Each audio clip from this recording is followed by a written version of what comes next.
తాకట్లో ఉన్న మీ బంగారాన్ని విడిపించి ఆ రోజు ఆన్లైన్ రేటుకి కొంటాం. Sharma gold company. నమస్కారం, సుమన్ టీవీకి స్వాగతం.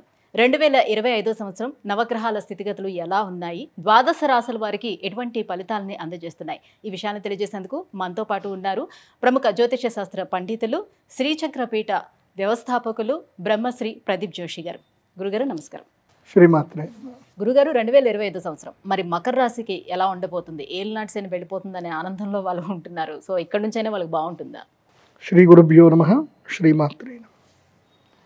మకర రాశి వాళ్ళ జన్మ రాశ్యాధిపతి శని. మొన్నటి వరకు ఏలినాటి శని ఉండే 7.5 సంవత్సరాల శని దూరం అయిపోతుంది. సో వీళ్ళకే విడుదల పాటేసుకోండి, డ్యాన్స్ చేయండి మంచిగా.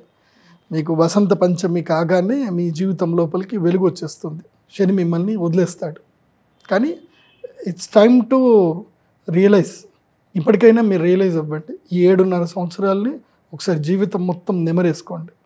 7.5 సంవత్సరాలు ఏమేం జరిగింది, ఎవరెవరు మీకు సహాయం చేశారు, ఎవరు మిమ్మల్ని మోసం చేశారు, మీరు ఎక్కడ పడిపోయారు, పడ్డప్పుడు మిమ్మల్ని ఎవరు ఆదుకున్నారు, వాళ్ళందరికీ కృతజ్ఞత చెప్పాలి. వసంత పంచమి ఉగాది రోజు వాళ్ళందరికీ వెళ్ళి థ్యాంక్స్ చెప్పాలి. మీకు ఈ 7.5 సంవత్సరాలు ఎవరు సహాయం చేశారో వాళ్ళకి థ్యాంక్స్ చెప్పాలి. థ్యాంక్స్ చెప్పడం మాత్రం మర్చిపోవద్దు మకర రాశి వాడు. ఈ 7.5 సంవత్సరాల్లో మీకు ఈ 5 సంవత్సరాలు కానీ 7 సంవత్సరాలు కానీ ఎవరైతే మీకు తోడున్నారో వాళ్ళకి మీరు తప్పకుండా థ్యాంక్స్ చెప్పాలి. ఎందుకోసమంటే ఈ మకర రాశి వాళ్ళకి ఒక ఇది ఉంటుంది, థ్యాంక్స్ఫుల్నెస్ ఉంటుంది. శ్రవణ నక్షత్రం వాళ్ళు ఉంటారు, వీళ్ళకి పెద్దగా థ్యాంక్స్ఫుల్నెస్ ఉండదు. వీళ్ళు ఎప్పుడు వేరే వేరే దీంట్లో ఉంటారనమాట, ఆ దాంట్లో దీంట్లో ఉంటారనమాట. ధనిష్ట కూడా అంతే. వీళ్ళకి చేసావు దాంట్లో ఏముంది అని అంటారు. థ్యాంక్స్ఫుల్నెస్ లేకపోతే జీవితంలో ఇబ్బంది పడాల్సి వస్తుంది. ఎందుకోసమంటే మీకు ఈ సంవత్సరం నుంచి మీరు అదే థ్యాంక్స్ఫుల్నెస్ కనుక చూపించకపోతే వాళ్ళు మీకు మళ్ళీ కష్టం వచ్చినప్పుడు ఆదుకోరు, గుర్తుపెట్టుకోండి.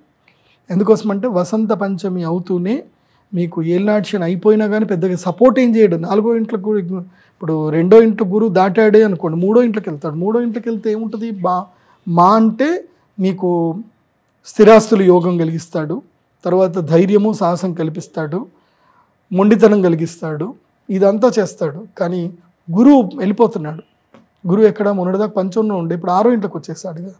6వ ఇంట్లో గురువు వచ్చాడు అనుకోండి, అయిన వాళ్ళకి మీరు ఎవరికైతే మీరు గ్రాటిట్యూడ్ చూపించలేదో వాళ్ళు మీకు శత్రుత్వం చూపిస్తారు. ఇంకా ఎందుకోసమంటే ఇప్పుడు అవసరానికి మనకు ఒకళ్ళు ఆదుకున్నప్పుడు వాళ్ళ అవసరం అప్పుడు మనం వెళ్ళలేదు అనుకోండి, అప్పుడు వాళ్ళు అంటారు నీ టైం, నీ కష్టం వచ్చినప్పుడు నేనున్నా, నా కష్టం వచ్చినప్పుడు నువ్వు రాలే కదా, నేను చూసుకుంటాను నిన్ను అని అంటారు.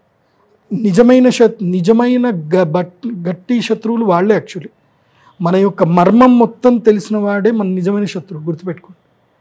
మన యొక్క రహస్యాలన్నీ తెలిసిన వాడిని మనం ఎప్పుడు కాపాడుకోవాలి. అలా కాపాడుకోలేదనుకోండి వాడే శత్రువు అవుతాడు. కాబట్టి ఈ సంవత్సరము మకర రాశికి బలమైన శత్రువులు తయారవుతారు. సో శత్రువులు తయారవ్వకుండా జాగ్రత్త పడండి, అంతే. మిగతా అంతా ఆటోమేటిక్గా అన్నీ జరిగిపోతాయి.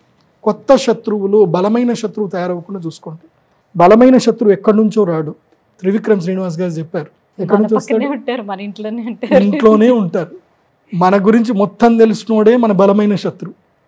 అది బాగా గుర్తుపెట్టుకోండి. అండ్ ప్రపంచంలో నీ గురించి బయట ఎవడని చెప్పిన ఎవడు నమ్మడు.